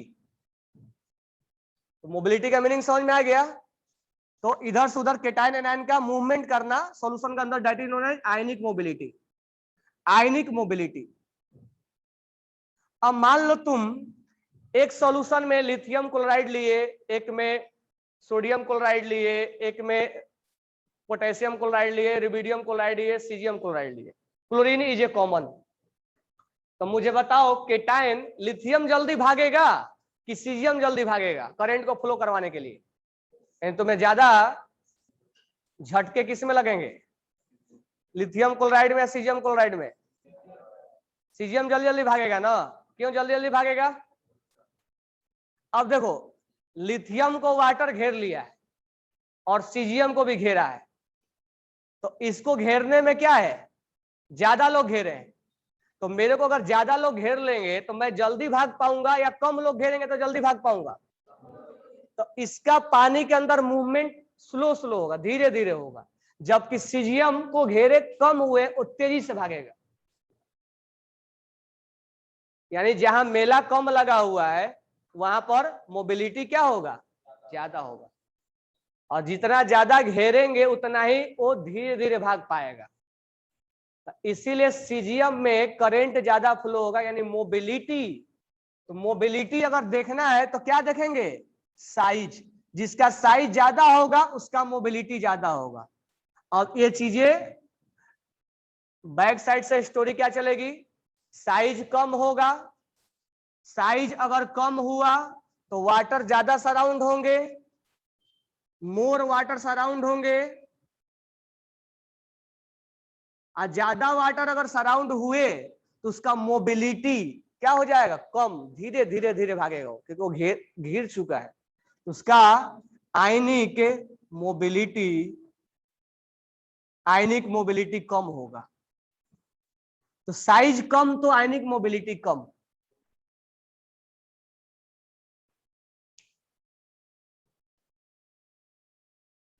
साइज कम तो मोबिलिटी कम। मोबिलिटी समझ में आ गया ना? एक ही बार तुम्हें बोला हूं कौन मेला ज्यादा लगाया है, तुम्हें बस मीनिंग जानना है और मेला के बारे में जानना है। तो मोबिलिटी का मतलब वाटर में सॉल्यूशन में घूमना। तो जब मेरे को जब घेर लिया है लिथियम को तो भाग पाएगा नहीं, तो यहाँ मोबिलिटी किसका ज्यादा होगा,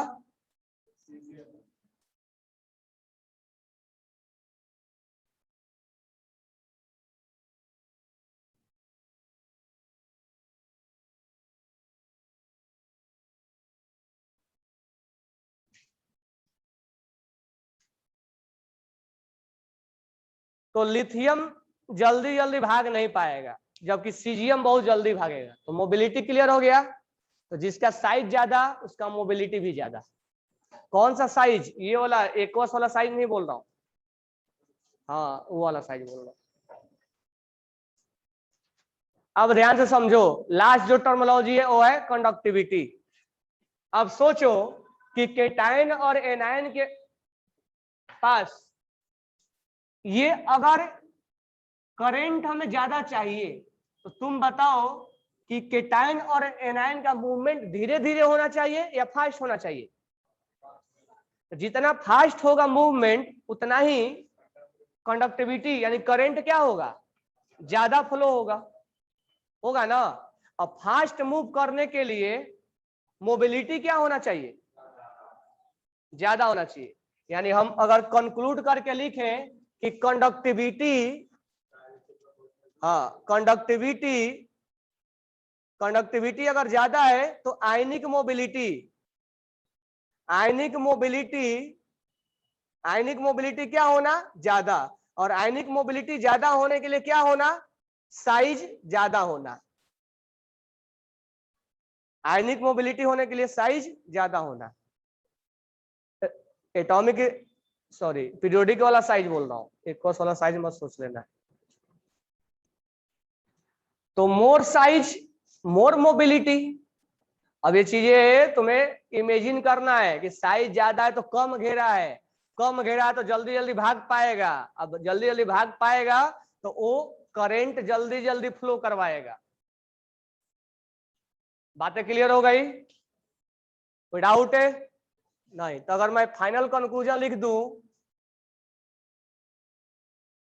अगर मैं फाइनल कंक्लूजन लिखूं तो अगर साइज कम है तो हाइड्रेशन एनर्जी क्या होगा, इनवर्सली प्रोपोर्शनल।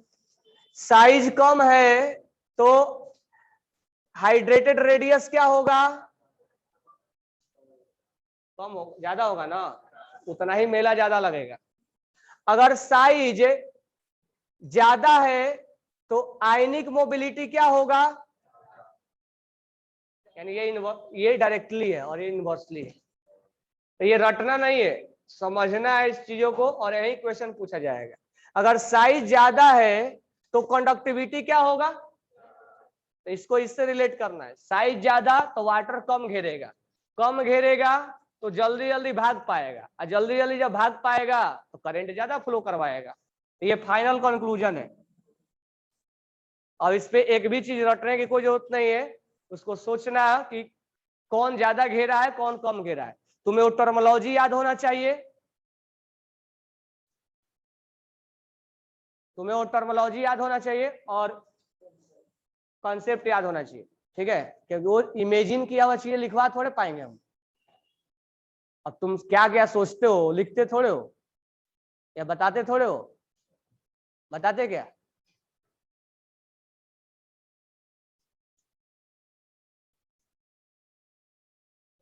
हाँ हाँ, ये साइज वाला ये जब हाइड्रेटेड रेडियस पूछेगा ना तो एक्वस वाला है, ये साइज पीरियोडिक वाला है। पानी के अंदर साइज पूछेगा तब वो लिखेगा हाइड्रेटेड रेडियस या एक्वस लिखेगा। अभी मैं लिख के दिया था ना गैसियस और एक्वस, वो एक्वस लिखेगा। या पानी के अंदर साइज पूछेगा कि पानी के अंदर साइज किसका है तो हाइड्रेटेड रेडियस लिखेगा। कोई डाउट नहीं है ना तुम लोगों? एक बार देख लो सारा टर्मिनोलॉजी, देख के बताओ। हाइड्रेटेड रेडियस हो गया, जिसका साइज कम होता है वेंकटेश 50 बार एक्सप्लेन करो एक चीज। जिसका साइज कम होता है उसका हाइड्रेटेड रेडियस ज्यादा होगा, ज्यादा घेरेगा। हाइड्रेटेड रेडियस का मतलब क्या हुआ, इस लिथियम को ये वाला रेडियस लिया जाएगा, ये वाला जहां तक वाटर घेरा है वहां तक लिया जाएगा, नहीं कि इसका साइज देखना है। और जितना छोटा होगा उतना ही ज्यादा। तो तुम्हें अगर फाइनल दिमाग में याद रखना है तो ऐसे सोचना है कि जितना साइज कम होगा केटाइन का उतना ही वाटर क्या होगा, ज्यादा घेरेगा। ज्यादा घेरेगा तो एनर्जी ज्यादा रिलीज होगा, होगा कि नहीं होगा? होगा ना। जितना छोटा साइज होगा वाटर उतना ही ज्यादा घेरेगा, ज्यादा घेरेगा तो रेडियस क्या होगा, ज्यादा होगा ना। जितना ज्यादा घेरेगा उतना ही मोबिलिटी क्या होगा, कम होगा। और मोबिलिटी कम होगा तो कंडक्टिविटी भी कम होगा। रटोगे तो कर नहीं पाओगे, समझोगे तो बनाओगे क्वेश्चन। और यहाँ से क्वेश्चंस कैसे पूछा जाएगा, तो आपको 4 ऑप्शन में दे दिया जाएगा और पूछा जाएगा किसका कंडक्टिविटी ज्यादा है, किसका मोबिलिटी ज्यादा है, किसका हाइड्रेशन एनर्जी ज्यादा है, किसका हाइड्रेटेड रेडियस ज्यादा है। ये 4 क्वेश्चन ही पूछा जाता है। हाँ एनायन के भी केस में से जो केटायन है वो एनायन।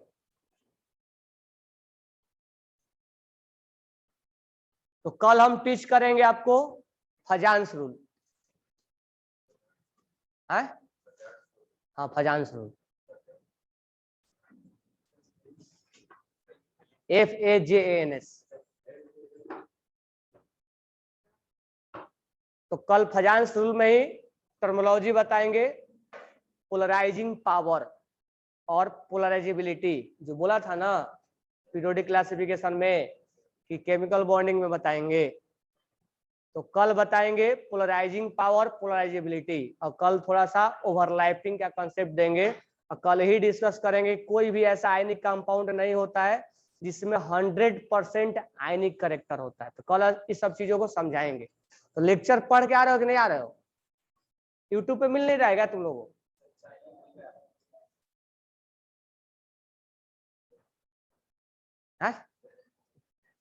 पिछले, क्योंकि वही सब चीजें पढ़ा रहा हूँ जो पढ़ाया हुआ है।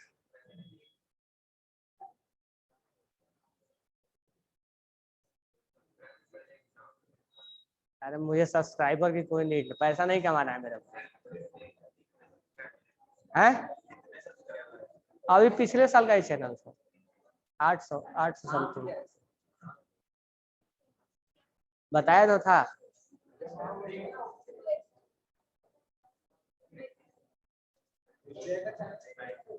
ज्यादा फेमस नहीं होना है, फेमस होने के लिए नहीं तुम्हें पढ़ा रहा हूँ, फेमस होने के लिए पढ़ा रहा तो ऑनलाइन बहुत सारा वीडियो डाल देता है।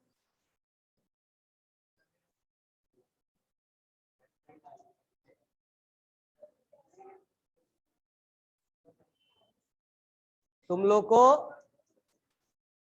आने के लिए पढ़ा रहा हूँ, ये नहीं कि हमें फेमस होना है।